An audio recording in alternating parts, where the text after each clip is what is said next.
el podcast de Ancla, con Toñi Garrido. Emprender es duro, y nosotros lo sabemos.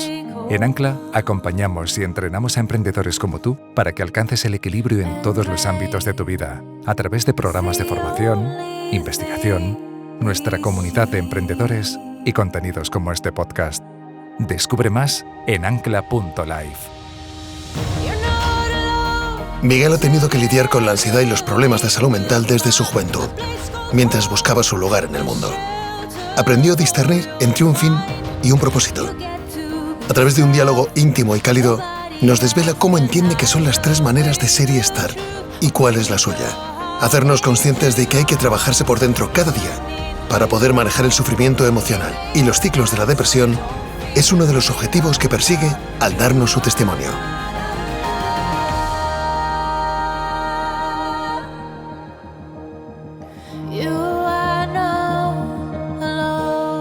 De pequeño Miguel era un niño súper lindo y con esa mirada limpia y franca que tiene todavía, que cuando te mira te hace siempre saber lo mucho que te aprecia y que te quiere.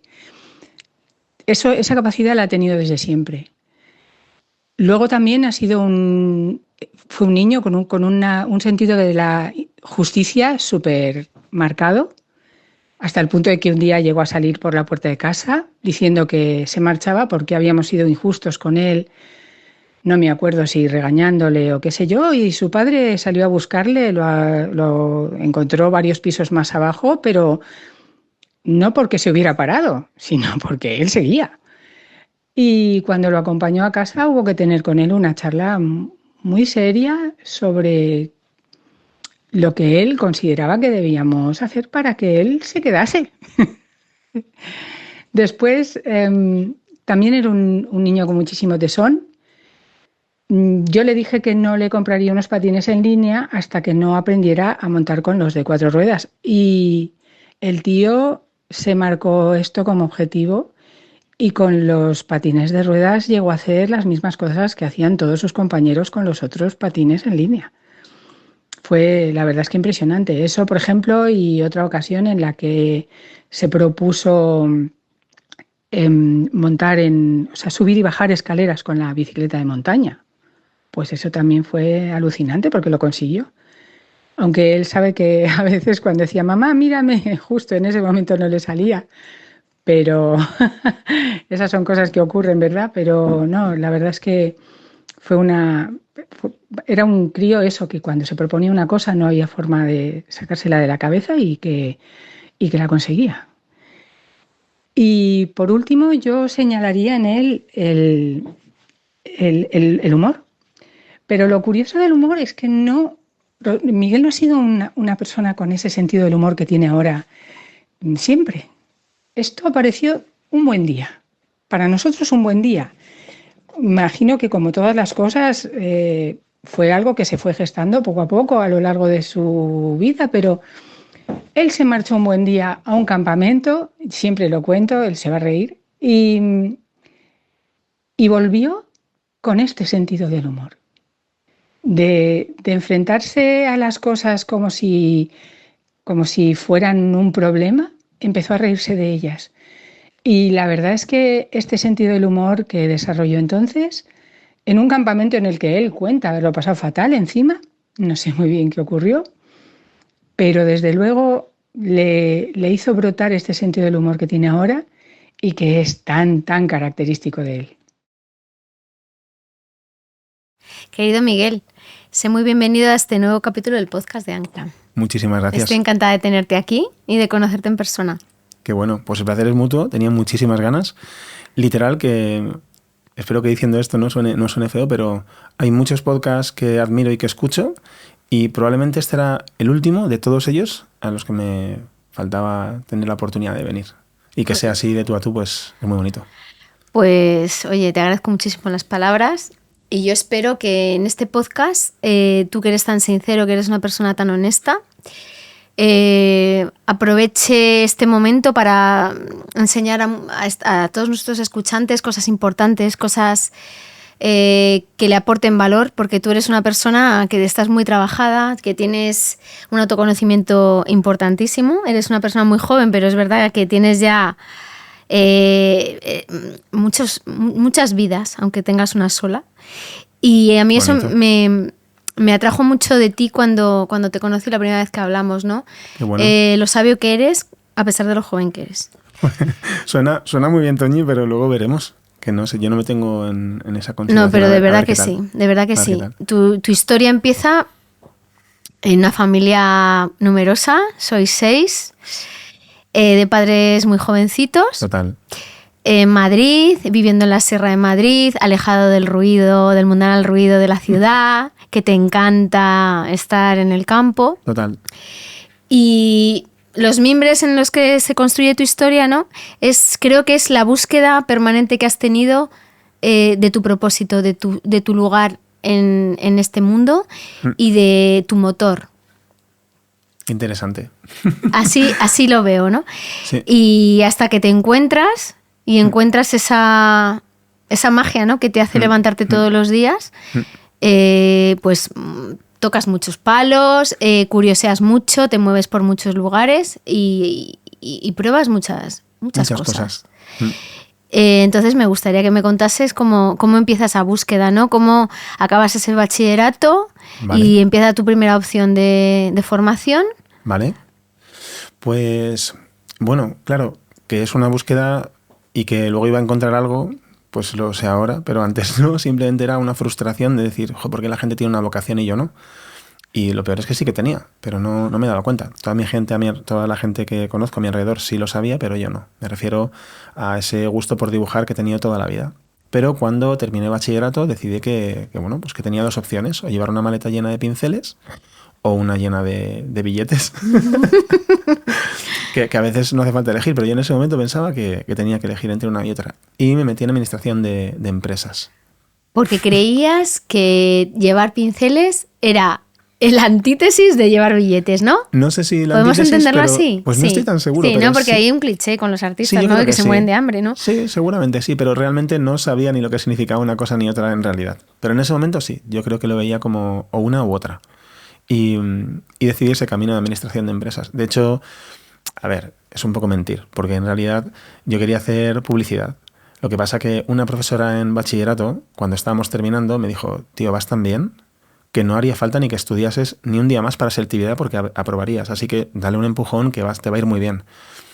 La segunda parte no la escuché y entonces no volví a estudiar hasta selectividad y entonces saqué un 4 y no sé cuánto raspado que me bajó bastante la nota y entonces no me dio para publicidad y al no poder ir a publicidad, que es verdad, la mezcla entre los pinceles y la maleta de billetes, por lo menos a mi juicio en ese momento, pues acabé en administración de empresas. Vale, y te debiste aburrir muchísimo porque solo duraste un año ahí, ¿no? A ver, en realidad me lo pasé muy bien y precisamente por eso duré solo un año. un año de césped, tambor, mus y buenos amigos. Vale, o sea, pero lo que había dentro del aula no te atraía mucho, por eso estabas jugando al mus y en el césped. Una clase de sociología que estaba interesante y una de estadística que logró espantarme del todo y con eso tuve suficiente.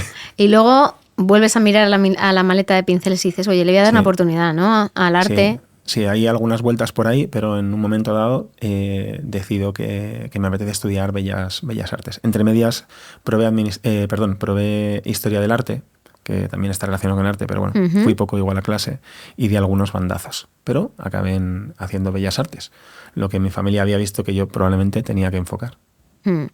Y entras en Bellas Artes y ¿qué tal fue la experiencia en esa carrera?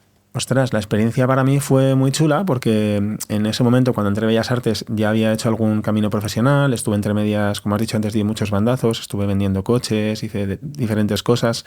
Mientras estaba haciendo Bellas Artes estaba trabajando en una empresa de vinilos también, entonces bueno, estaba como muchas cosas, también trabajando en un restaurante, todo a la vez. Y la parte en concreto de Bellas Artes era bonita porque después de haber dado muchos tumbos sentía que sí que empezaba a conectar con algo que iba conmigo, ¿no? Y me sentía valiente por haber proyectado el tipo de vida que quería tener, o mejor dicho, por haber proyectado el tipo de vida que no quería tener y haber escogido otra opción, ¿no? Yo me veía vendiendo coches con un horario súper fastidiado y supongo que todo el mundo lo sabe, pero para ser comercial tienes que estar muy al cliente Y eso obligaba a estar en horarios terribles entre semana, con horario partido, llegaba súper tarde a casa y pensaba, joder, si algún día tengo críos es que no les voy a ver. Entonces ese paso a Bellas Artes, más allá de lo bien que me lo pasé, la gente que conocí estuvo muy chulo, es que era ese punto en el que tú dices, pues voy a elegir un camino. Y yo creo que cada vez que uno elige un camino, se empodera, ¿no? Hay una frase por mí como muy presente que es que elegir es liberador. Cada vez que eliges, como que te liberas, ¿no? Y entonces me sentí liberado, me sentí libre, me sentí fuerte y lo disfruté mucho. Siempre compaginaste los estudios con el trabajo, porque siempre has sido muy independiente. Te fuiste a vivir solo ya con 19 añitos, que no es algo muy común. Total. Tengo que matizar, Toñi. Sí, tengo ¿por qué? que matizar, porque es verdad que compatibilicé el trabajo con los estudios, porque como me pasé por el forro la carrera de administración y el primer año de historia del arte, mis padres me dijeron, o curras, chaval, que esto no es gratis, ¿no? Entonces me tuve que poner a trabajar y entonces a partir de ahí empecé a estudiar y trabajar. Y cuando me quedé para vivir solo, en realidad mis padres se fueron a vivir a Burgos y me dijeron, ¿te vienes o te quedas? Yo decidí quedarme y, bueno, luego coincidió que sí me fui a vivir solo, pero el primer impulso en realidad es que mis padres se independizaron de mí, no al revés, o sea que en realidad los independientes fueron ellos. Hay que ser sincero. No, pero no te fuiste detrás, o sea, no me fui detrás. Tienes que, a ver, no te quites méritos, que trabajabas entre semana, los fines de semana, y estabas con jornada partida y estabas a mil, estabas a mil desde muy jovencito. Sí. Y eso era como uno de los detonantes de luego lo que pasó después, pero no fue el único, obviamente, porque literal. El estrés no solo es físico, también es emocional. Total. Entonces, en aquella época, con tanto trabajo, pero con tantas ilusiones, encontrando tu camino, conoces a la que hoy es tu mujer, que es Alicia, que oye, te aporta muchísimas cosas en ese momento impresionantes. Total, sí. Pero venías de una relación anterior que conté que era tu mejor amiga. Total. Y perdiste a esa persona, pues oye, que no era solo una pareja, era tu mejor amiga de toda tu vida. Se te queda un camino y un apoyo importante, se te queda por el camino. Sí. Y luego tú tenías a tu mejor amigo Adrián. Sí. ¿Qué pasó con Adrián? Pues lo de Adri fue bastante serio porque tuvo un linfoma. Seguro que lo pronuncio mal, porque cada vez que lo intento hablar, lo miro en internet para no decirlo bien, pero siempre me equivoco. Es linfoma de Hodgkin, que es básicamente un cáncer linfático, en el sistema linfático.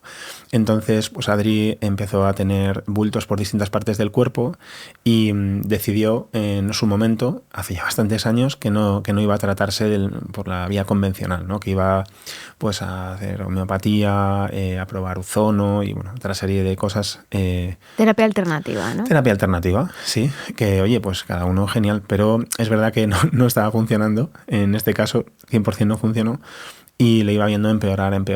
Y van pasando los meses, ya pues la verdad es que calculo muy mal el tiempo y más en esas épocas se me desdibujan un poco, pero yo creo que fue un año y pico de declive absoluto, un chaval súper joven que literalmente pues llegó a un punto que no podía ni subir unas escaleras como una persona normal, o sea, tardaba, no sé, más de media hora en subir 2 pisos de escaleras andando y respirando mal, con lo que se podría considerar casi metástasis, o sea, bultos por todas partes del cuerpo, bueno, fatal.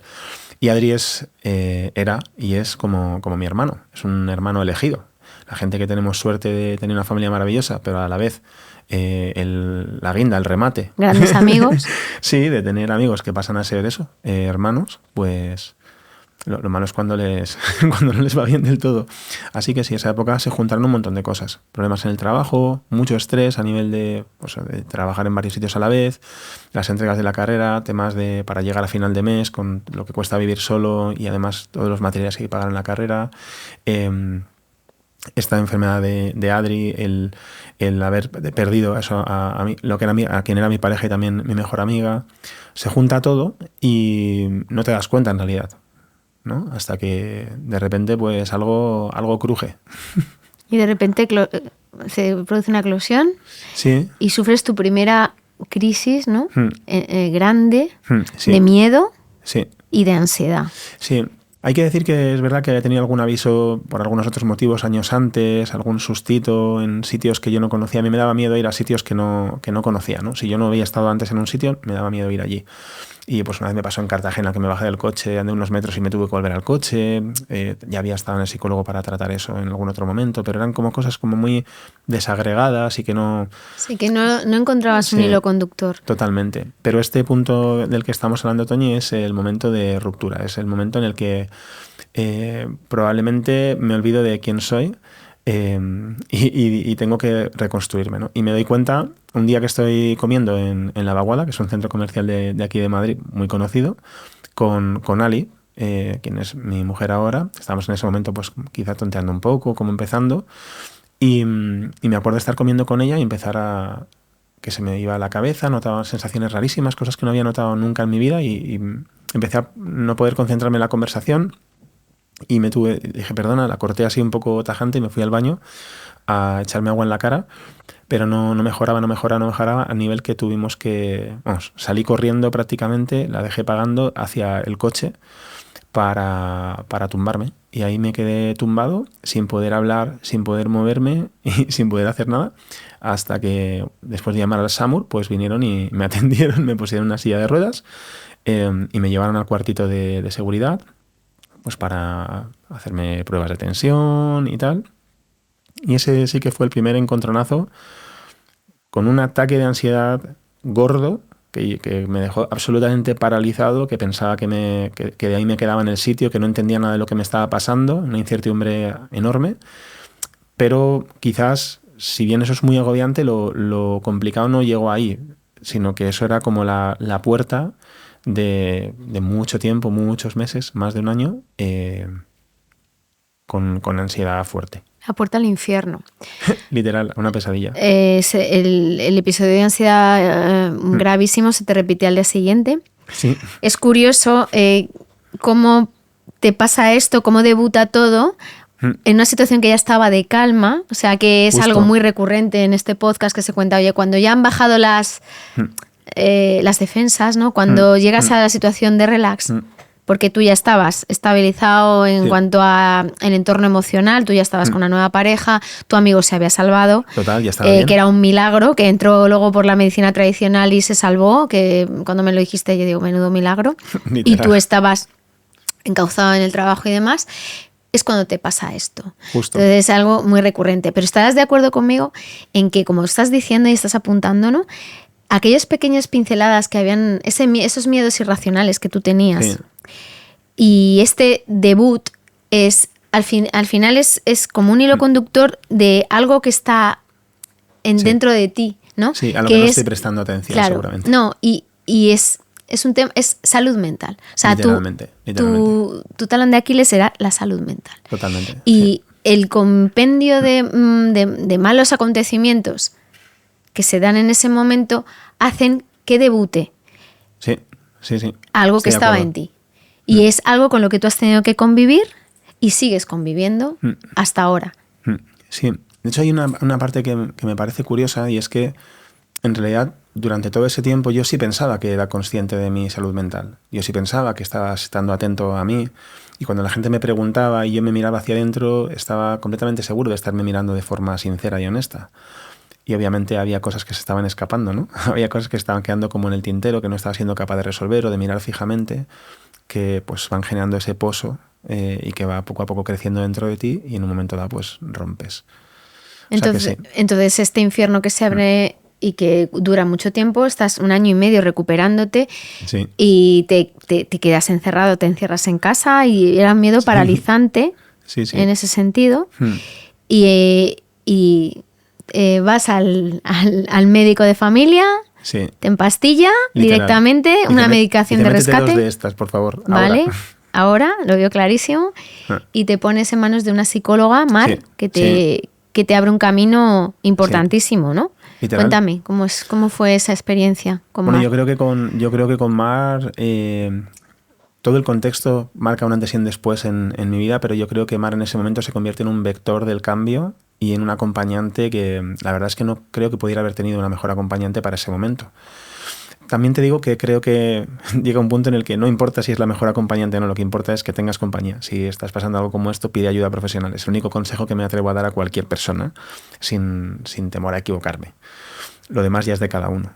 pero además tuve la suerte de que Mar, yo creo que supo ver mucho dentro de mí, tenía una manera de comunicar y de hablar y de sentirme y de hacerme ver que conectaba mucho conmigo en ese momento y a pesar de ese momento muy, muy duro, pues ella me ayudó a extraer muchas cosas de mí.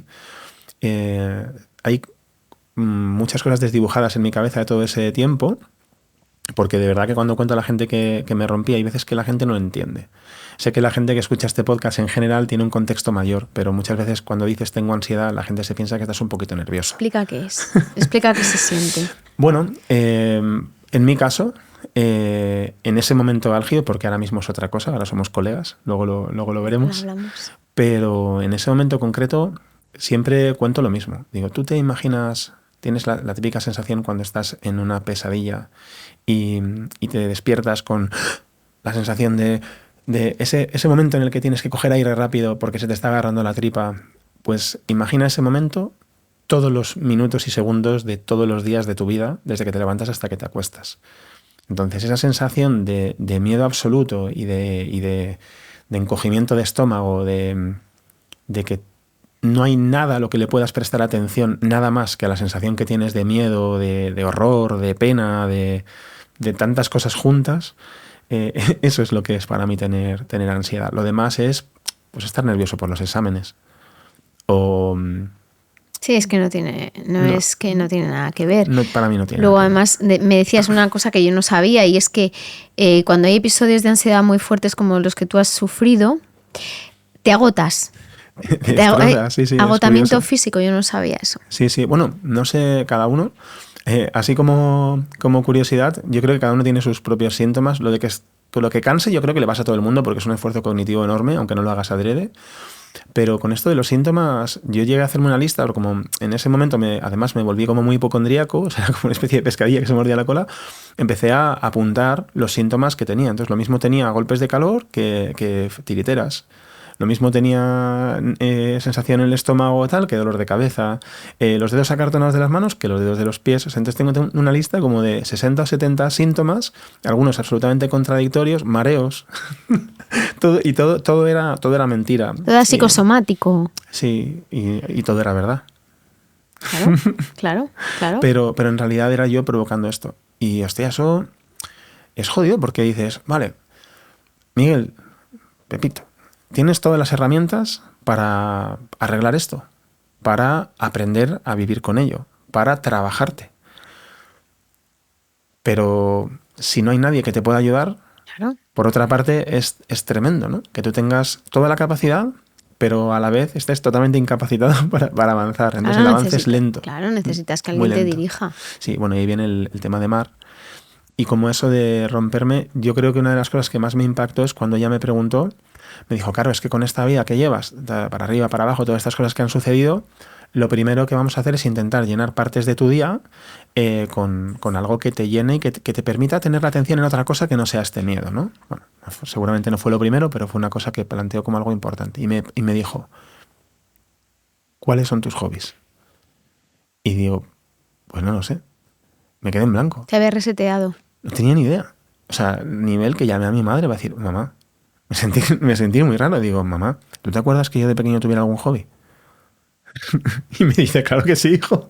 Dice, y me empezó a contar un montón, porque se pintaba miniaturas, que si los patines, que si no sé qué. Y digo, hostia, pues es verdad. Y no me acordaba. Entonces, bueno, recogí uno de esos y aparte me apunté a clases de piano, pero por hacer cosas, por concentrar la mente en algo, y no sabía ni qué era. Y también, ¿qué te preguntó? Otra de las preguntas que... De la psicóloga. De la Otra de psicóloga. las preguntas que me han marcado mucho, porque creo que, pues de nuevo, son un vector de cambio, un punto de inflexión, es que me dijo cuál era mi mejor virtud. Y entonces automáticamente, yo muy seguro de mí mismo, le dije que la empatía, porque creo que es algo que está presente en mí y que procuro trabajar, o por lo menos estar consciente en esa empatía.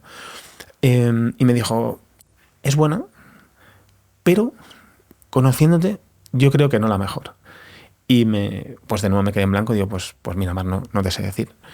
Y me dice, Miguel, eres un ser creativo. Y fíjate esa manera de decirlo, ¿no? Ya te dice muchas cosas, no te dices que se te da bien la creatividad o es que dibujas bien, eres un ser creativo. Es como dentro de ti hay algo que llama y cataliza la creatividad. Y pensé, vale, pero con el tiempo, como casi todas estas cosas, por lo menos en mi caso, a veces alguien me dice algo y digo, bueno... Ahí se queda. Pero luego, como soy tan cabezota, pues lo voy pensando y digo, pues tienes razón, soy súper creativo. Y es verdad que a día de hoy creo que hay como 2 herramientas en mi vida que son las llaves para todo, que podrían ser la perseverancia y la creatividad. Oye, aprieta para lograr lo que buscas hasta el punto en el que pienses si merece la pena o si ya has hecho todo lo que tenías que hacer para llegar a donde quieres llegar. Y si lo has hecho y no estás consiguiendo resultados, a lo mejor tienes que cambiar tu forma de hacer las cosas. Sé creativo, valora de qué forma podrías resolver este puzzle de otra manera y persevera. O, si estás convencido de lo que estás haciendo, dale caña, ¿no? Creo que son 2 llaves y ahí me vino la primera y ese proceso de pensamiento me ha llevado a sentir que tengo esas 2 llaves siempre en el bolsillo. Entonces ahí se produce como, se abre un camino en ti, ¿no? Sí. Interior, muy importante. Muy importante. Porque hasta entonces tú te habías guiado en lo profesional por un fin, perseguir un fin, Sí. pero no un propósito. Entonces ahí descubres en ti un propósito que ni siquiera tú eras consciente. O sea, Total. me resulta muy interesante porque los demás veían en ti algo que tú no eras capaz de ver. Totalmente. Me pasa bastante a menudo. O sea, la gente que me conoce y que me quiere me suele pillar antes que yo. Y yo creo que nos pasa a muchos en realidad. Pero bueno, el caso es que todo el mundo veía esa creatividad, sentía que yo desde pequeño tenía un lápiz en la mano, que era capaz de resolver cosas de forma creativa y yo no. Y en ese momento pues ya poco a poco iba saliendo de esta parte de ansiedad, iba haciendo mi trabajo.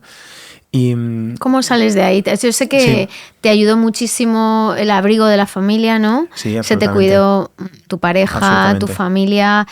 Luego estos hobbies, ¿no? Empezaste a engancharte a las maquetas, Sí. a la música, al Sí. piano. Y la propia psicóloga me encargó mi primera web. Ahora nos dedicamos a eso, ¿no? Entre otras muchas cosas. Y la primera web que hice me la encargó la psicóloga para su hijo.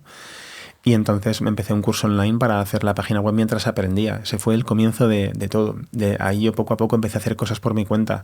Empecé a crear un e-commerce de camisetas y vinilos mientras estaba en casa. O sea, empecé a recoger cosas y a accionarlas. Pero en un momento dado, pues ya acaba mi situación de baja, tengo que ponerme a trabajar. Estoy trabajando de camarero y en algún momento, además que recuerdo como el día, estaba tirando la basura, típico, se ve poco, pero cuando terminas el turno, pues recoges toda la basura y la tiras. Y estaba ahí como en el cubo de basura retirando las cosas y me encontré con alguien, ¿no? Me dijo, tal, ¿cómo estás? Y aquí, pues soy camarero, tal, no sé qué. Y de repente, luego pensando, digo, hostia, tío, yo no soy camarero. O sea, ojo que me ha encantado siempre ser camarero. Y que lo hacías muy bien. Que me gustaba, me pasaba bien y se me daba bien. Y tengo un absoluto respeto por la gente que trabaja en hostelería y en todo. Pero de repente digo, tío, que yo no soy camarero. Yo estoy trabajando como camarero. Claro, yo estoy currando como camarero, pero yo soy diseñador. Lo que pasa es que el mundo no se ha dado cuenta. Entonces, Ni yo me había dado cuenta hasta hace 5 minutos. Claro, pero una vez te das cuenta ya te crees el más listo, ¿no? No, pero ya sabes que eres diseñador. Literal. Y es como, soy diseñador, así que ahora lo que toca es hacer que el mundo se dé cuenta de eso. Y empiezas haciendo tu primera campaña. Sí, ahí está. Recuerdo un poco el comienzo de esta campaña que ya mencionas, Toñi, es en casa de mis padres, como decías también, arropado por la familia, pues todos mis hermanos, yo cumplo en Navidades, entonces, bueno, toda la familia ahí alrededor de la mesa. Y me acuerdo que me levanté de la mesa y les dije que sepáis que este año, o sea, el año que viene, cuando nos sentemos en la mesa otra vez a celebrar mi cumpleaños, voy a estar trabajando en lo que más me gusta. Voy a cumplir mi sueño. Y todo, bueno... Ta. Y era la primera vez que tenías propósito. Sí, que es importante, sí. Es importante señalar eso. Sí.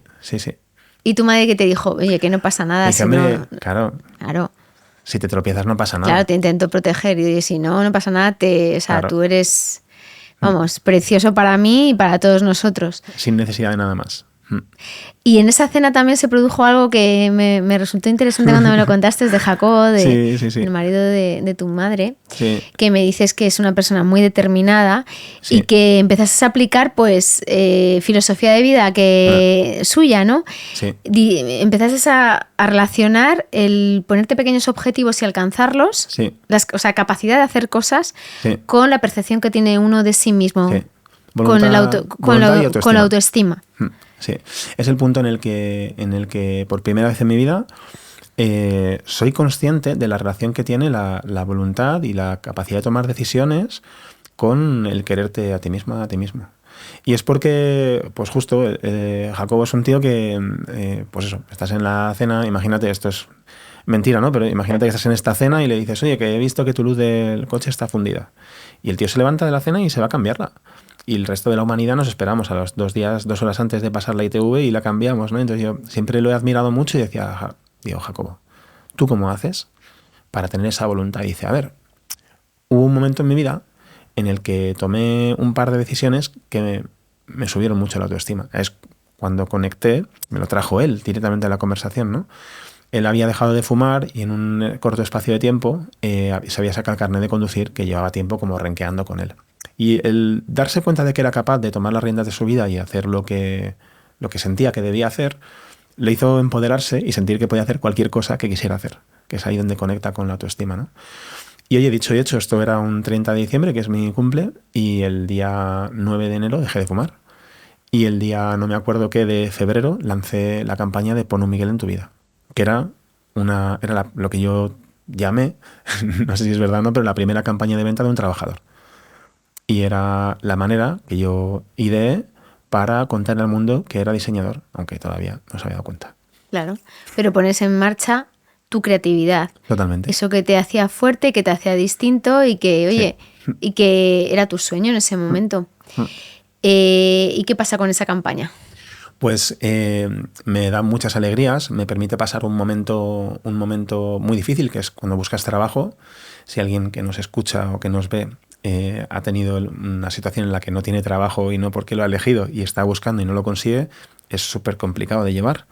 Pero bueno, pues publicaba una fotografía al día con un motivo para contratar a un Miguel, pues funciona sin pilas, dale vacaciones si se cansa, bueno, yo qué sé, es como para verla, la verdad.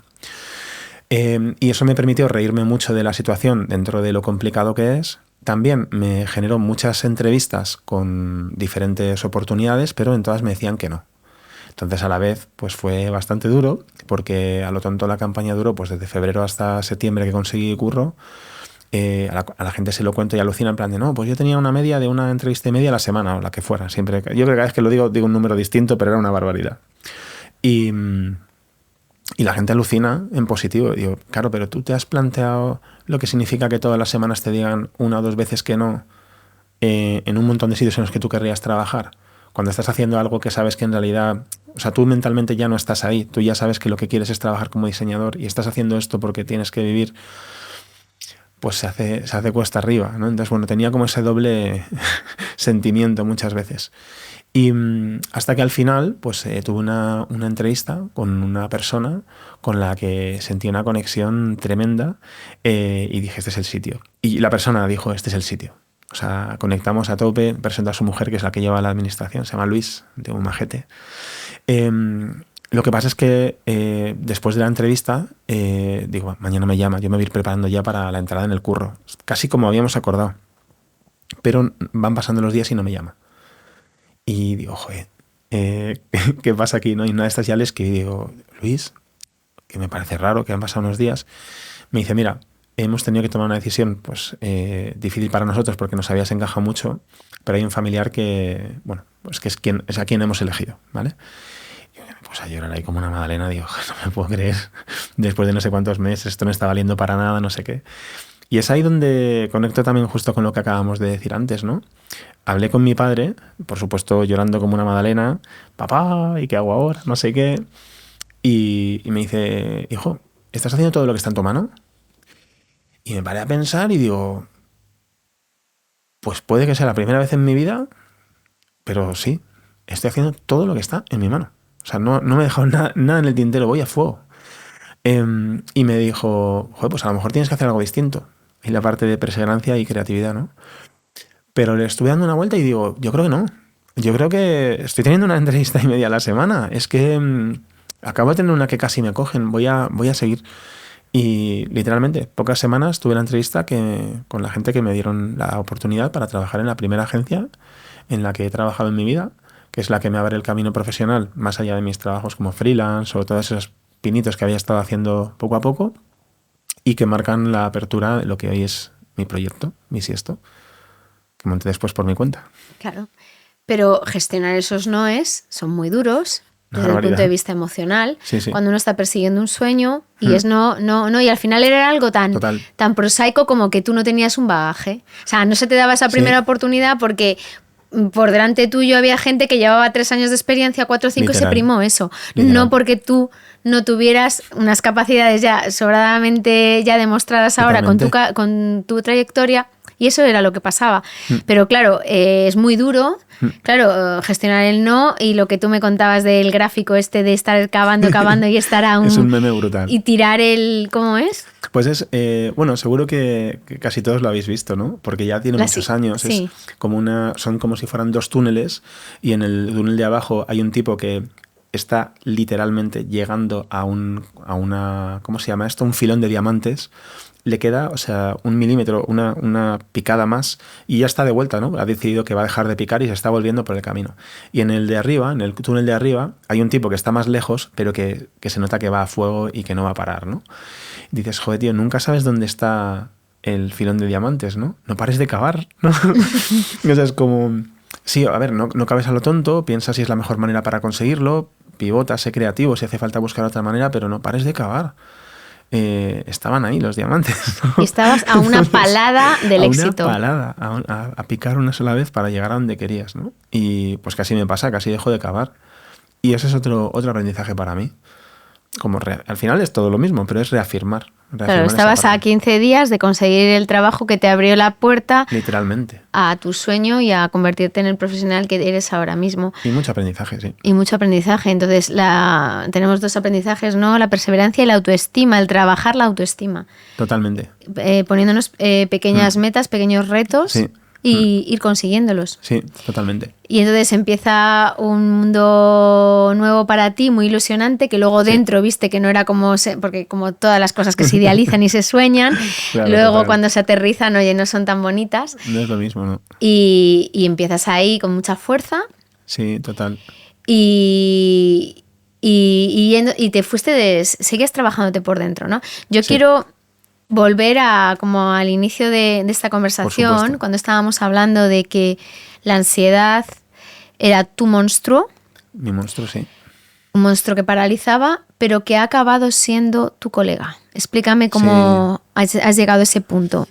Pues antes de ir a cómo he llegado, sí que me apetece compartir, porque yo creo que puede ser útil para cualquier persona que pueda pasar algo similar.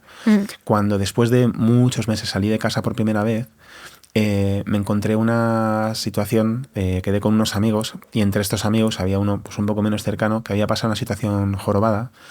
Estaba pasando por ansiedad, pero pues estaba bebiendo y además se estaba maltratando y drogándose, ¿no? Sí, estaba maltratándose. Estaba cogiendo el camino de la autodestrucción. Estaba gestionándolo así, esa ansiedad. Literalmente. Y claro, el tipo tú le veías pues mal, o sea, le ves mal, ¿no? Desde físicamente a... Y me hablaba y me habló y me dijo, buah, tío, pues acostúmbrate porque esta mierda no se va a quitar nunca en la vida, no sé qué. Vas a tener que vivir con ella siempre. Y me acuerdo que inicié una especie de búsqueda cada vez que hablaba con alguien que me decía, no, pues yo pasé ansiedad y ahora se te ha pasado no. y la has quitado y tal. Y era muy difícil recoger algo que me dejase tranquilo porque... Yo lo pasaba muy mal. Y decía, yo no quiero vivir así. En ese momento pensé, yo no quiero vivir así más. Me acuerdo de una llamada a mi madre y decir, mamá, es que así yo no quiero seguir. O sea, esto es una mierda. Esto es muy emocionante para mí contarlo, ¿no? Pero decía, joder, es que yo no quiero vivir esta mierda de vida. Pero la verdad es que, pues ella me dijo, Miguel, yo no estoy preocupada por ti. Y me encantó esa frase, porque, bueno...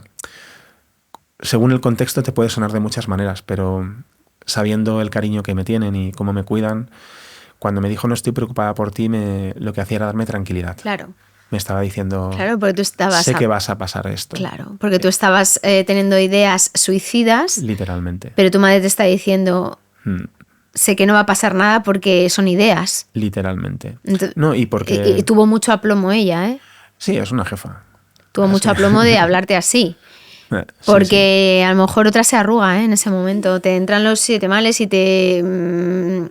realmente yo que soy madre y me pongo en su lugar, es durísimo escuchar eso, ¿eh? Por parte de ella. Joder, y lo gestionó con mucha valentía, ¿eh? Creo que tengo la suerte de, lo digo siempre, cualquier persona que me conozca, es muy raro que en la primera, segunda, máximo tercera conversación no haya salido de alguna manera el tema de que tengo suerte con la gente que me rodea. Y no, ni siquiera es algo que yo esté pensando, es la segunda conversación, tengo que decirlo. Pero no suele pasar muy al principio porque ha pasado a formar parte de mi identidad. Pero ha pasado a formar parte de mi identidad porque lo refuerzo. Pero inició porque es cierto, o sea, tengo mucha suerte por tener la familia que tengo y cómo me cuidan. Bueno, el caso, retomando un poco, a ver si soy capaz, el hilo, ¿no? Para compartir este punto en el que sales por primera vez de casa y te cuentan, tío, vas a vivir así toda tu puñetera vida. Y digo, no me lo puedo creer, no puedo llevar esto, no voy a poder con esto, ¿no? Y poco a poco me he ido dando cuenta de que, ¿cómo explicar esto? No desaparece, pero a la vez sí. O sea, no es lo mismo. Ya no es lo mismo. Yo hoy, literalmente, hace 2 semanas o 3, no quiero mentir, hace poco, yendo en coche a cenar con unos amigos después de un día complicado, noto que se me acartonan un poco los dedos y noto como presión en el pecho y digo, aquí estás. No va acompañada de esas sensaciones físicas, no van acompañadas de me voy a morir, mi vida es una mierda, una tensión brutal, incapacidad para hacer cosas, ni me incapacita para reír, ni para centrarme en otros temas. Simplemente aparece, a veces aparece como detrás de la esquina sin que te des cuenta y en un momento dado, si estás un poco atento, la ves y dices que eres tú. Pues claro que eres tú. Si me acabo de pegar una semana y pico durmiendo 4 horas, si acabo de vivir un momento jodido de que he tenido como la duda de si se me tambaleaba el proyecto o acabo de pasar un momento emocional complicado por la manera que sea, justo tal como decías antes, el momento de calma, ese momento en el que voy a la cena con mis amigos, en el que estoy en la previa de disfrutar de gente que me quiere y que me hace reír y apareces, ¿no? Pero vienes a contarme cosas. Apareces y me estás diciendo algo no va bien, tío, ¿no? O sea, se te está yendo de madre esto, no te estás equilibrando, no te estás escuchando, necesitas descansar, lo que sea en cada momento, ¿vale? Entonces sí que es cierto que se mantiene, que te acompaña, pero no sé si podría decir, sí que es la ansiedad, pero tiene otra forma. Tiene síntomas parecidos, pero se viven totalmente diferentes. Tenemos la capacidad no solamente de no vivirla como antes, sino de tomarla como un aprendizaje. Esto que voy a decir, a veces hay gente que se cabrea conmigo. Porque voy a decir que la ansiedad es de las mejores cosas que me han pasado en mi vida. Y la gente cuando dice esto se piensa que estoy hablando en rollo Mr. Wonderful o que lo estoy diciendo en plan de no, porque tu vida te vas a superar o cualquier mierda de estas. Y no tiene nada que ver. Lo que quiero decir es que la ansiedad me ha obligado a ponerme frente a frente conmigo mismo y me ha obligado a trabajarme duramente porque no había otra. Porque si no me trabajaba duramente, no quería ni vivir. He tenido que trabajarme personalmente, he tenido que dejarme arropar por mi familia, he pedido ayuda profesional y lo he hecho en varias ocasiones de distintas maneras y todo un camino me trae a un momento en el que siento que no sería como soy si no hubiera pasado todo esto. Entonces, ¿cómo voy ahora a pensar que me ha ido mal con ello? Si solamente por haberlo vivido, ahora, hoy puedo venir aquí, de verdad me juego una mano a que una sola persona, o sea, que mínimo hay una persona en el mundo que escucha esto y le sirve lo que estoy contando. Seguro. Digo, no creo que me haya pasado nada mejor ni más impactante en mi vida que ese punto de inflexión tan duro, ¿sabes? Sí, porque tú dices que solamente verbalizar eso que salga de Sí. tu boca, decir, no quiero, sabes que no quiero vivir así, no quiero vivir, es tremendo. Es una mierda, sí. Es una mierda. Entonces, Suerte que no soy tampoco muy valiente para algunas cosas, para otras sí, pero porque eras muy médica. para eso no, porque es una suerte, la Ya verdad. lo sé. Porque si no, joder, imagínate. Se me he quedado un poco en blanco. Por cómo haces ese tránsito, cómo Sí. pasa del monstruo a tu amigo. Esto sí que es... seguramente cualquier cosa que cuente sea mentira, en el sentido de que de verdad que hay partes que están muy desdibujadas y luego las he ido conectando yo. Para que te hagas una idea, hacía ejercicios de conciencia de arrastrar mi mano por la pared, una pared rugosa, para poder concentrar mi atención en algo que no fuera la pesadilla y a acercarme a la sensación de tocar esa rugosidad, o andaba arrastrando los pies en el suelo intentando notar cada punto donde la suela tocaba el suelo para tener esa conciencia de algo más allá de esa pesadilla. Entonces, claro, empezar ahí y acabar aquí, genial, con una vida plena, que no veas. Y de hace ya mucho tiempo, ¿eh? Sí, el crecimiento que Claro. has tenido por Claro. dentro, quieres decir. Claro, sí. Todo ese camino, pues no sé, yo seguramente hasta lo he idealizado, ¿no? Pero de verdad, ayuda profesional, lo primero de todo. La que tú consideres como tú veas. Medicación, no medicación. Sí, que estás de acuerdo conmigo que al principio, cuando una persona está muy mal, necesita una ayuda psiquiátrica, o sea, medicación, vamos. porque la química del cuerpo hay que equilibrarla, Sí. ¿no?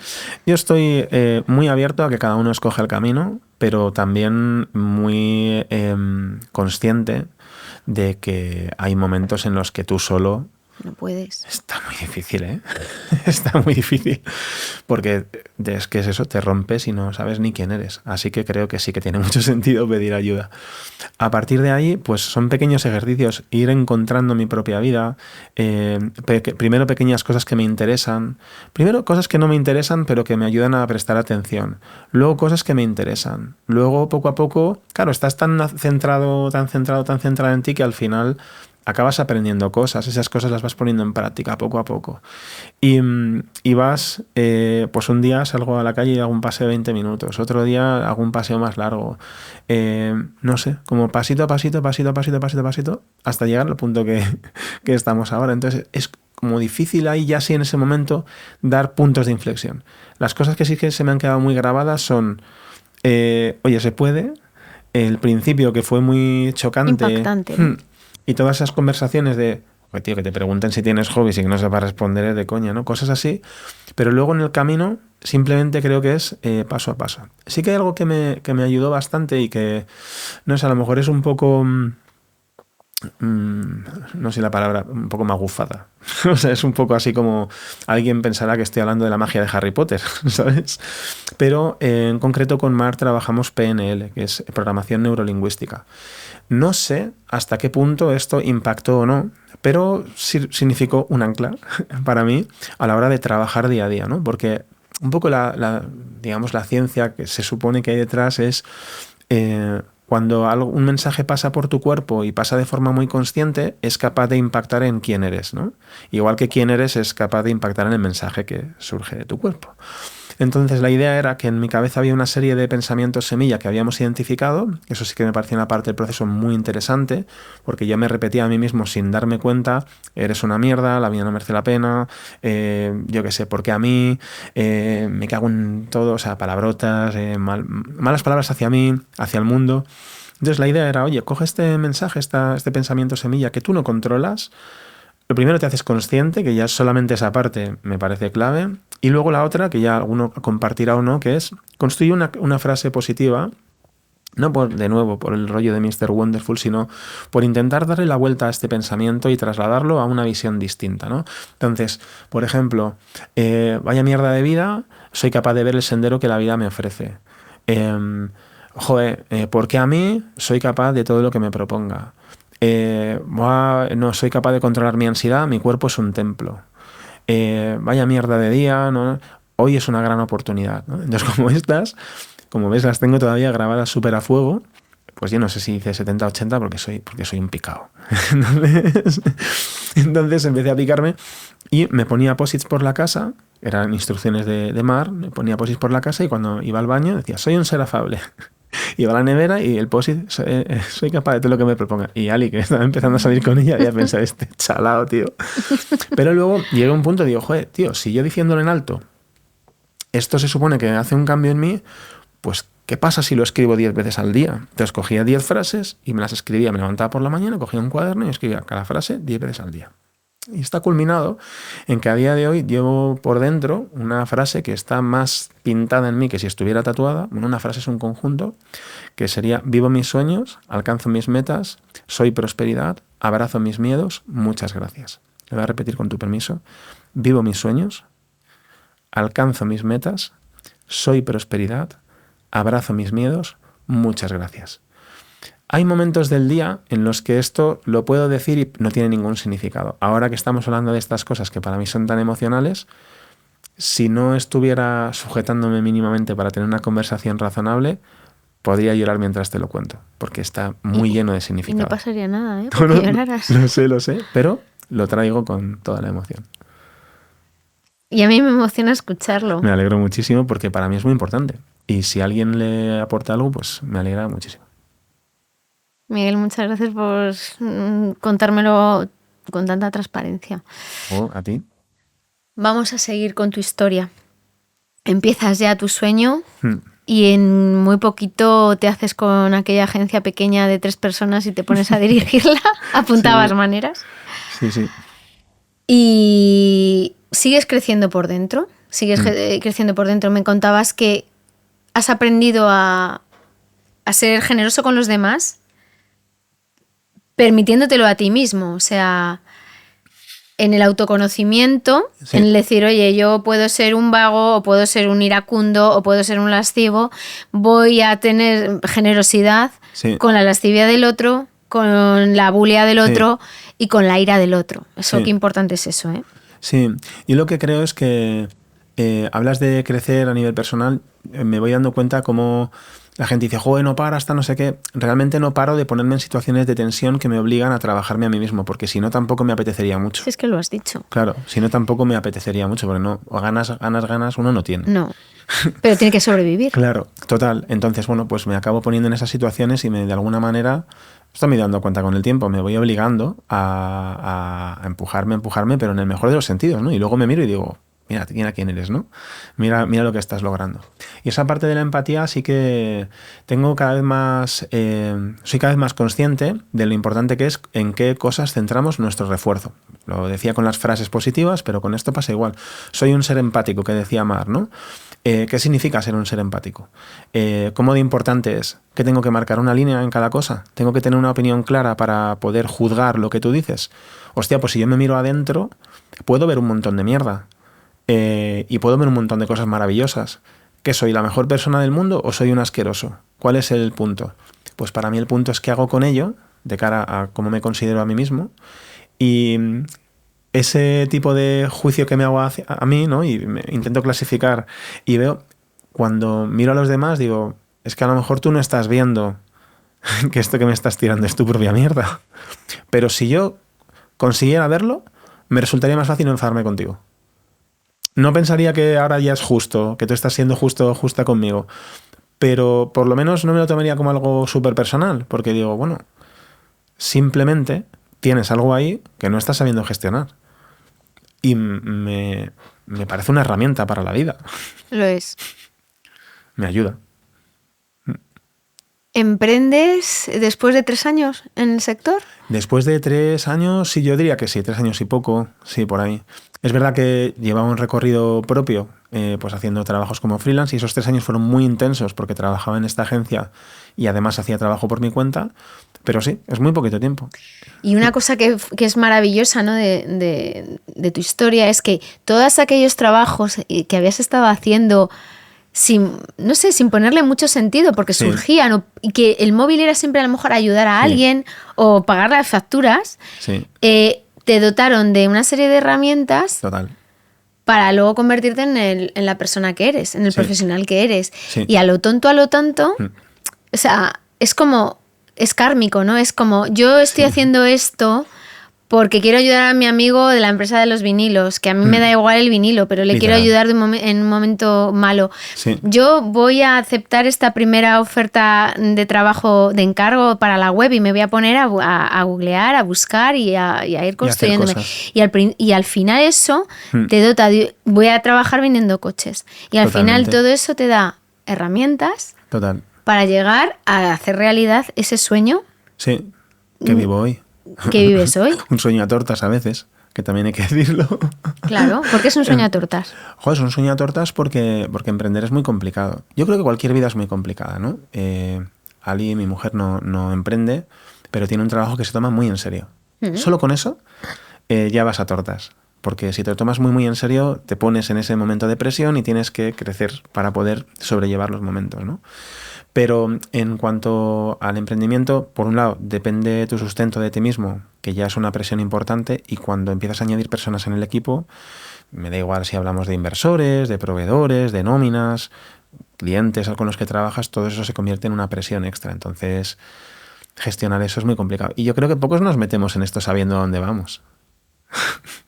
Tú no sabías dónde ibas, ¿no? Cuando empezaste a emprender. Yo creía que sí, claro. Pero y luego te diste cuenta que no. No. ¿Cuáles son entonces tus principales estresores en el emprendimiento? Mis principales estresores, bueno, el principal es mi propio trabajo personal y es probablemente el único motivo por el cual sigo emprendiendo y me peleo contra esto, que crezco personalmente. Es un estresor y a la vez una especie de... Es muy raro, porque me estresa y me atrae, ¿no? Y lo necesito de alguna manera, o lo busco. Y luego a partir de ahí, la economía siempre cuando algo falla es dura. Mi propia sensación de si soy suficiente, que ya te lo digo yo, si soy suficiente, si eres suficiente. Pero bueno, esa pelea la tienes cuando las cosas se tuercen y el que diga que no es que es un inconsciente casi siempre, ¿no? Yo creo que todos nos peleamos con eso. Y luego hay algo más allá, que no es exactamente el emprendimiento, pero que se ve acentuado, y es que yo de alguna manera necesito el apoyo de los demás. Necesito sentir... La validación, ¿no? Sí, necesito sentirme validado. Gracias, porque no he encontrado la palabra, y necesito sentirme validado, y eso es muy peligroso. Es una maravilla, porque la gente me valida y me quiere mucho, pero es una putada. Porque no tiene por qué ser así. Claro. Entonces voy en busca de algo que ni siquiera está en mi mano. Claro, pones tu valor en el otro. Literal. Eso es una faena. Eso es una faena. Salvo que tengas mucha suerte como yo, suerte de la que te llega y suerte de la que trabajas, y tengas una familia maravillosa, una mujer maravillosa, unos amigos increíbles, unos compañeros de sector brutales, y sientas que tienes mucha gente a tu alrededor que te apoya y que te quiere.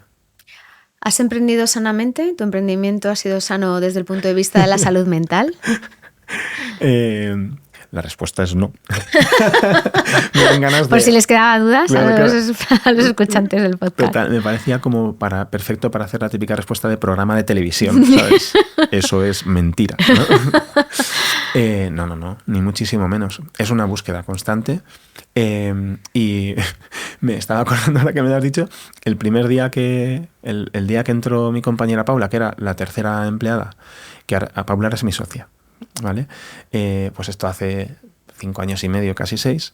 Ese día le di las llaves a un compañero o a un restaurante o algo así para que le abriesen, porque tuve que no ir a hacerle ningún onboarding ni nada, porque tuve que pedir cita de urgencia con el psicólogo. En plan de, hola Paula, mira, que tengo ansiedad, que abre la oficina y ya está. Y, o sea que no, pues muy sanamente no. Pero sí que... Lo que sí que siento es que voy encontrándome cada vez más y cada vez mejor por mi entorno y porque me voy conociendo. Dentro de que sé que no me conozco una mierda, voy encontrando puntos en los que apoyarme. Entonces, a veces decido, sabiendo que me vendría genial, decido no ir en ese momento a un psicólogo y hacerme el remolón. Decido, al revés, sabiendo que puedo solucionar algo, ir al psicólogo en ese momento. ¿Se entiende? Sí. Voy como viendo dónde me tengo que apoyar, dónde no, dónde hago una cosa, dónde hago otra. Y descubres la mentorización, ¿no? También Y como descubro la un mentorización. anclaje importante que me gustaría que hablaras Absoluto. de él. Sí. Y que para ti ha sido bastante revelador, ¿no? Sí, de hecho, hoy que grabamos vengo de comer con Felipe Polo, que es una de las personas a las que creo que puedo considerar mi mentor. Aunque cada vez me da más reparo decir que Felipe es mi mentor, porque hay mucha gente a mi alrededor que podría considerar mentor y que a lo mejor no le he puesto ese apellido. Gente que te ayuda, que te da una visión diferente, que te ayuda a encontrar hacia dónde vas. Bueno, a lo mejor son ángeles en vez de mentores. Pues la verdad es que algunos sí. No, tanto Felipe como Corti, por ejemplo, son ángeles. O sea, que es que no hay ninguna duda. Pero sí, bueno, me acuerdo en concreto hace como... así no meto la pata, pero creo que fue el año pasado a finales, que estaba en un momento complicado, como 2 o 3 veces al año me pasa eso. Sí, tú has asimilado que Sí, es sí. una cosa cíclica, Sí. que como llevas muy mal lo de la gestión de tus energías porque eres muy fuego, Literal. no llegas ni al verano, estás en abril y ya estás agotado. Ya estoy reventado. Sí. Y de hecho esta gestión de la energía, esta noción de mi gestión de la energía, me la trae Felipe en conversación. Me dice, tío, creo que cuando mides tus tareas no tienes que medir solamente la cantidad o el tipo de tareas que haces o si son de tu rol o no, sino también tienes que ir valorando si te entregan o te restan energía, porque en un rol como el que estás jugando Eso es. tiene un impacto muy real, ¿no? Y hostia, pues Felipe, por ejemplo, igual que otras personas, me han traído conciencia de muchas cosas. Y una de las que más me ha marcado últimamente tiene que ver con el propósito, que por cierto me gustaría decir como un disclaimer, que la gente piensa que el propósito es algo como inamovible y el propósito lo puedes construir, luego lo puedes romper si quieres y hacerte otro. No, y nosotros vamos creciendo, vamos exactamente. cambiando Sí. y nuestros propósitos pueden ser diferentes. Total, es que hay gente como dice, no, tienes un sueño, me dice, y me dice, no, digo, hostia, pues invéntate uno, tío. Si no tienes un sueño, invéntatelo. Pero hay que tener un motivo algo por el que luchar. Que sí, que menos, ¿no? Que menos. Que menos que estar un poco picado con Claro hacer que algo. sí, claro que sí. Pues el caso es que estaba en ese momento así un poco bajo de energía. Y cuando digo bajo de energía es que hay momentos en los que de repente, pues eso, esa gestión energética es terrible, pero tienes que seguir trabajando con inercia, hay problemas. No, y en el que tu amiga la ansiedad esa se empieza a asomar, está ahí ¿no? asomando, claro, que por es la que te supuesto. alerta, oye, ¿qué estoy haciendo mal? Que está aquí mi amiga. Sí, incluso no solo ansiedad, sino también cuando muchas cosas se me juntan, a veces me quedo como vacío, ¿no? Entonces, por ejemplo, en ese momento, el año pasado, yo había días que solo tenía ganas de tirarme al suelo a llorar. Y tampoco tenía, pero era una situación a la vez muy apática, porque ni siquiera tenía ganas de tirarme al suelo. O sea, no tenía ganas de llorar, no hubiera llorado. Pero mi sensación es de querer tirarme como una estrella de mal al suelo, que es como un poco más que ansiedad, pues un poco depresivo, ¿no? Estás en un momento pues de no quiero hacer nada, ¿no? Sí. Y lo haces como por inercia. Y hablando con Felipe, pues bueno, me dice, tío, pues charlemos y vemos, a ver. Y charlando con él, en un momento dado me dice, resumiendo muchísimo, ¿vale? Hay cosas que ni siquiera me dice, sino que vamos construyendo en la conversación, pero para no recrearla toda, y me dice, tío, yo creo que tendría mucho sentido que te plantees qué tipo de persona quieres ser, qué tipo de empresa quieres tener y qué papel quieres jugar. ¿Y para qué haces esto, no? El para qué. El para qué, sí, el para qué es muy importante. Para qué es muy importante. En todo, hasta en cualquier comunicación, con un feedback de alguien o lo que sea. Y me dice, joder, tío, pues piensa cómo verías tu empresa dentro de 10 años, y luego a 3 y luego a 1, y haz una estrategia para lograrlo. Y me acuerdo que, pues esto fue, no me acuerdo, noviembre o así, y estaba Ali en el salón, salgo de la videollamada y digo, Ali, vaya mierda, me acaba de contar Felipe, digo, si esto que me ha contado yo ya lo sé. Que no sé qué, que haga un plan a 10 años, que luego a 5, que luego a 3 y que apañado. Digo, esto yo ya lo he hecho y tal. Pero hostia, luego me pone a pensar, es que casi siempre me pasa, que me viene algo, menos mal que luego se queda en la cabeza de alguna manera y lo puedo procesar, porque si no, si me rigiese por la primera impresión, muchas veces habría dejado escapar gran cantidad de cosas interesantes en mi vida, ¿no? Como esta, que es que me llega esto y de repente me pongo a pensar y digo, vale, mira, yo no sé qué tipo de vida quiero tener. A lo mejor, y no me da para irme a un templo budista a estar ahí una semana o un mes pensando solo en esto, pero si hay una lista de cosas que me gustaría traer a mi vida, ¿no? Y que quiero tener más presentes. Por ejemplo, pues a mí me gustaría ser un buen hermano. ¿Qué significa eso? Bueno, eso ya lo podemos ir descubriendo. puede cambiar también como el propósito. Puedes irle dando significado. Pero a mí me gustaría ser un buen hermano para mis hermanos. Me gustaría ser un buen hijo para mis padres. Me gustaría ser un buen marido para mi mujer. Un buen amigo para mis amigos. Un buen líder para mis compañeros. Y a la vez piensas, pues, y a lo mejor me gustaría hacer un poco más de surf. Voy a inventarme que una vez al trimestre molaría, que menos que coger una tablita de surf. Bueno, y así te vas haciendo un poco la idea, ¿no? Y de repente, cuando ya termino de hacer esto como una lista adelante con el iPad, y a mí, claro, lo de dibujar para algo me sigue sirviendo, ¿no? Me pinto cosas y de repente digo, hostia, esto es la hostia. Estoy tomando las riendas. Estoy decidiendo quién quiero ser, qué tipo de empresa quiero tener, qué papel quiero jugar, y estoy en el punto en el que puedo construirlo yo, puedo decidirlo y construirlo. Y paso de estar apático y pensando, vaya mierda me ha contado Felipe, a estar en literalmente 48 horas absolutamente incendiado, planificando a 10 años todas las finanzas de Bisiesto con todo lo que va a ocurrir en los próximos años. ¿Por qué? No planificando las finanzas porque sí, no. ¿Qué tipo de empresa quiero tener? Oye, pues yo quiero rodearme de gente de un determinado tipo, gente increíble, gente que me inspire. Bueno, pues esto, entre otras cosas, vale dinero. Pues tengo que tener margen suficiente como para, ¿no? Para y ahí vas pagar a esas trasladando, personas, con claro. esas ideas que son a priori muy abstractas, vas trasladando a lo financiero. Y ahí surge pues todo este trabajo de recoger quién quieres ser y demás, y esa idea como de propósito, que después de un tiempo se había quedado... Yo quería tener una empresa grande, un equipo chulo, pero se me había quedado como corto. Y ahora tengo la misma idea, pero la verbalizo de otra manera, gracias a ese ejercicio, y ahora sí me inspira. Y ya puedo otra vez agarrarme a ello para funcionar hasta que se me pase. Y buscaré otro.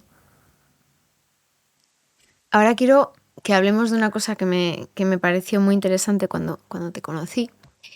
Y es que en una época muy buena que tenías en tu empresa, en ¿Vale? tu emprendimiento, todo iba perfecto, muy bien, Literal. estupendo. Y tú dices, tengo una vida estupenda, tengo amigos geniales, una familia, una mujer. O sea, la vida me sonríe Totalmente. y no soy feliz. Total. O sea, ¿cómo no soy feliz? O sea, Justo. entiendo que te atormentara muchísimo porque es algo incomprensible. Sí. Y tú dijiste, descubriste ahí una cosa importante, me lo contaste como una analogía, ¿no? Un paralelismo o metáfora entre tres tipos de personas y el mar. Sí. 3 tipos de persona o 3 tipos de momentos vitales, pero vamos a concentrarnos en 3 tipos de personas y te identificaste en uno de ellos. Pues explícame cuáles son esos 3 tipos de personas. Qué bonito, porque estoy súper enchufado con esta idea ahora, así que espero saber transmitirla. Está relacionado justo con el momento que contaba, ¿no? Cuando hablaba con Felipe, justamente era ese el punto, era, tío, estoy en el mejor momento, claro que quiero más, ¿no? Pero ni siquiera sé por qué, no sé, y solo tengo ganas de tirarme al suelo a llorar, ¿no? Y entonces pensando eso, pues quién quiero ser, qué quiero conseguir, con qué tipo de personas quiero estar, de repente me vi a mí mismo durante todo ese año y pensé, he ido más al gimnasio, he tenido más tiempo para pasear, son cosas que me gustan, voy creciendo poco a poco económicamente también, sin ser una locura de momento, pero estoy en el mejor momento de mi vida y bueno, voy como mejorando en muchos aspectos. Tengo la sensación como de haber creado una inercia, como de haber hecho cosas que a día de hoy están haciendo que yo pueda vivir esta vida y a la vez me siento profundamente triste. Y es ahí cuando encontré esa analogía que hoy me llena tanto, ¿no? Y es que pensé que hay 3 tipos de personas. Tú lo decías, o momentos en la vida, porque hay veces que pasamos por algún momento y luego va cambiando. El primero es terrible, y es aquel en el que el mar te lleva por delante. Ese momento en el que las olas te arrastran. Y es ese momento que pasas cuando pierdes un familiar. A mí me pasó hace un par de semanas. Teníamos unas proyecciones financieras que no estaban bien preparadas y me han hecho pensar que se me iba el proyecto al garete. No podía dormir, estaba pues durmiendo 4 horas, pasándolo fatal, la ansiedad asomando y a la vez teniendo que actuar igual. Y bueno, poniéndolo en momentos pues un poco más complicados, gente que está en guerras, pues eso, pérdidas. El mar te lleva por delante y lo único que puedes hacer es remar y sobrevivir, si puedes. ¿Cómo es ese tipo de persona entonces? ¿Supervivientes? Para mí serían supervivientes natos, además. Son gente que pues, busca vidas, supervivientes, o sea, gente con un valor tremendo y una capacidad de resiliencia brutal. Pero si esto da la mala suerte, que no es un momento que estás pasando, en el que simplemente tienes que remar lo más fuerte que puedas, da igual hacia dónde, y te acompaña toda tu vida, pues por dónde te ha tocado vivir, porque vives en un lugar en guerra o vete a saber. Pues incluso acabar ahogado, ¿no? Si te arrastran las olas. Literalmente. Estás todo el rato a punto de ahogarte, ¿no? El segundo tipo de persona es el que yo fui y lo que estaba contando antes. Y la verdad es que creo que prácticamente cualquier persona en el mundo, un porcentaje muy alto de gente, yo creo que aspiraría a esto como algo maravilloso. Y no es bueno ni malo. Simplemente creo que es así. Y es esta idea de surfear la ola. Si alguna vez has hecho surf o si conoces un poco cómo funciona, coges tu tabla, te metes hacia dentro del mar, vas absolutamente a contracorriente, remando contra las olas vienen de frente, si tú no te metes por debajo de la tabla te da en la cara y te parte los dientes, entonces tienes que ir con mucho cuidado, es cansadísimo remar hasta el punto donde ya han dejado de romper las olas, pero después de una remada brutal llega un punto en el que estás en medio del mar, en una playa idílica, con tus amigos, sentada en tu tabla, viendo y empiezas a ver poco a poco cómo llegan las olas, pues a lo mejor de repente en grupos de 3 o de 4 y te das cuenta como la número 3 viene más alta. Y la siguiente el grupo de olas te das cuenta que la número 3 viene más alta. Estás empezando a leer el mar, estás empezando a entender cómo funciona, cómo fluye la vida, cómo fluyes tú en ella y hay suficiente inercia a tu alrededor como para que de repente venga una ola, la puedas prever, te des la vuelta, empieces a remar como una escosida, de un pequeño salto con mínima gracia, te subas en la tabla y de repente avances cientos de metros sin ningún esfuerzo. Esto es surfear la ola. Y es, de verdad, yo creo que un punto al que muchas personas querríamos llegar. Yo mismo, si me lo planteas a nivel teórico, diría, ¿qué puede haber mejor que esto? ¿Qué puedo necesitar más? Saber vivir la vida tal como viene, saberla abrazar, ¿no? Y amoldarte a ella, ¿no? En vez de poner resistencia, porque si no te ahogas, total. Fluir con ella. Fluir con la vida, sí. Y ahí es donde, estando en ese punto y siendo profundamente infeliz, ahí estabas, además, ese punto.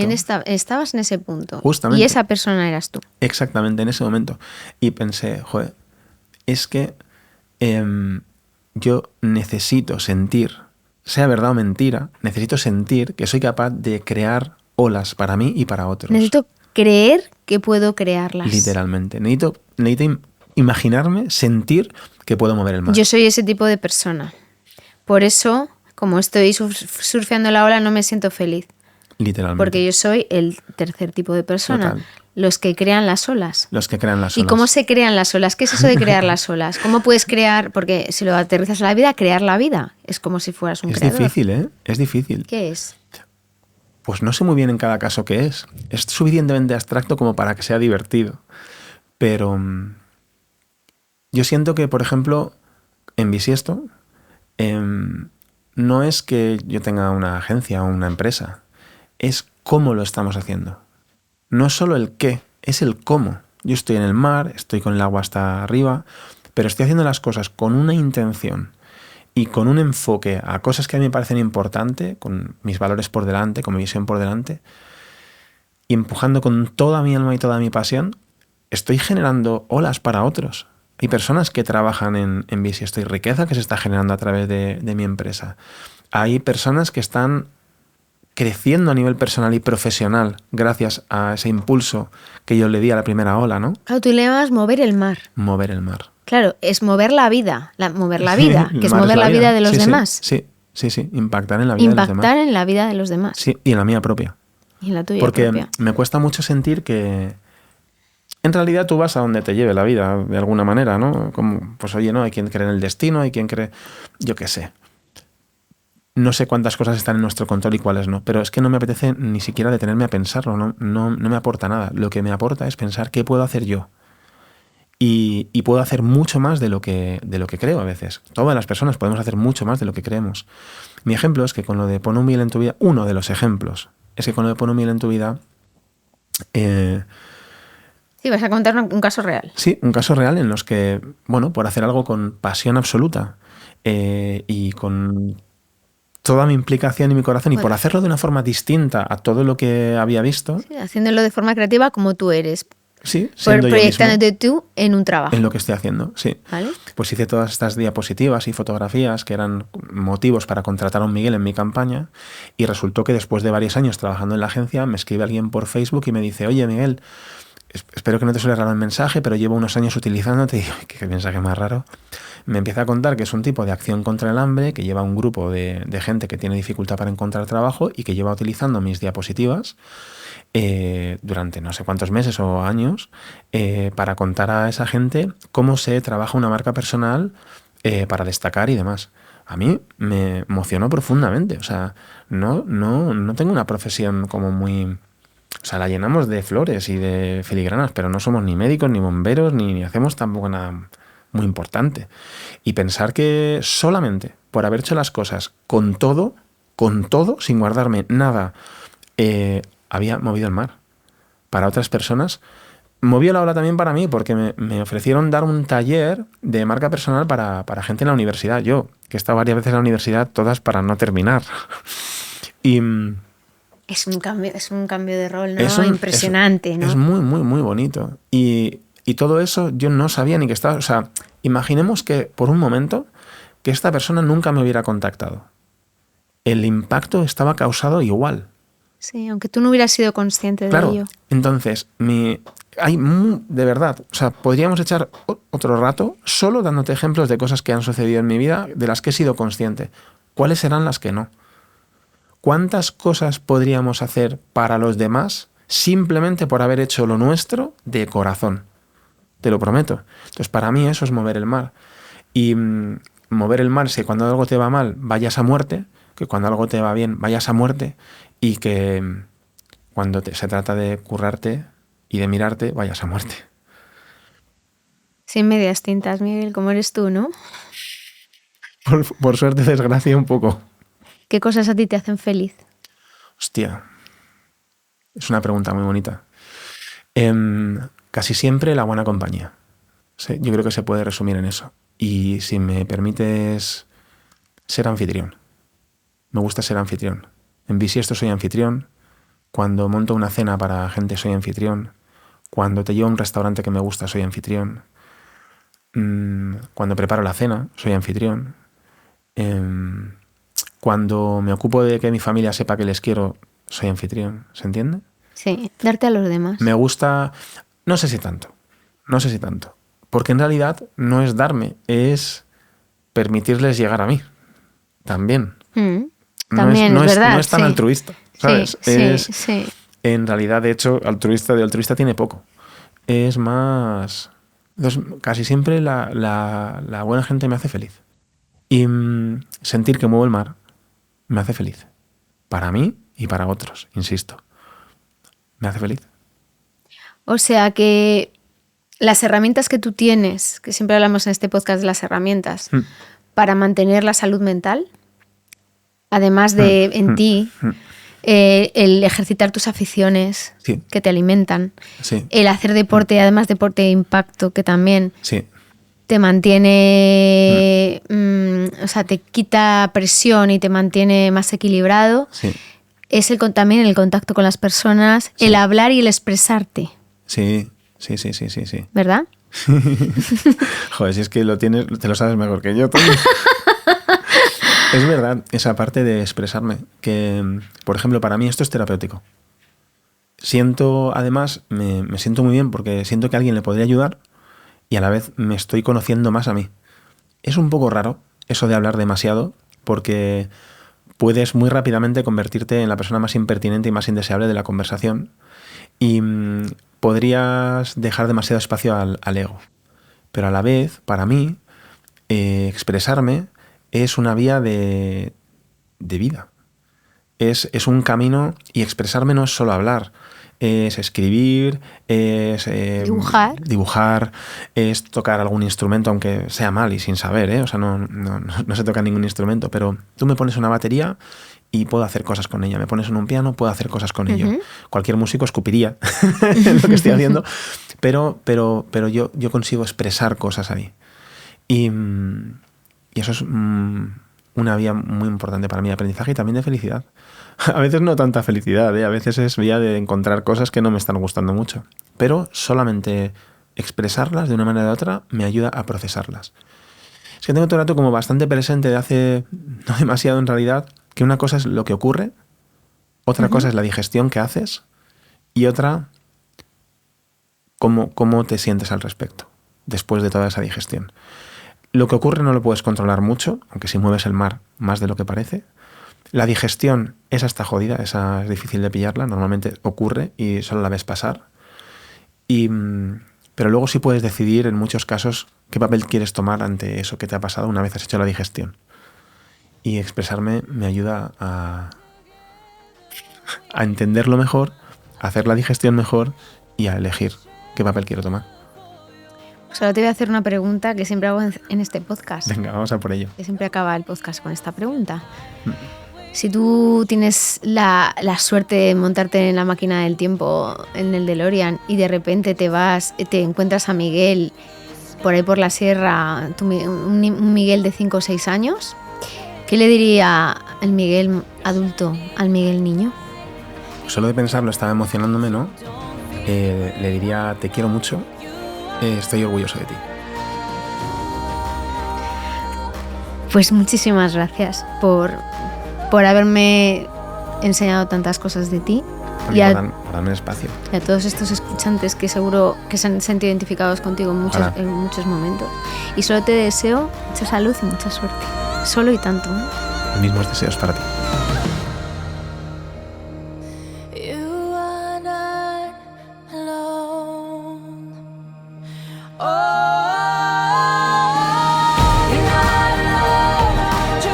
Ancla es una asociación sin ánimo de lucro. Únete y descubre cómo podemos ayudarte o simplemente colabora para hacer grande nuestro propósito. Porque creemos que puedes emprender sin renunciar a tu calidad de vida.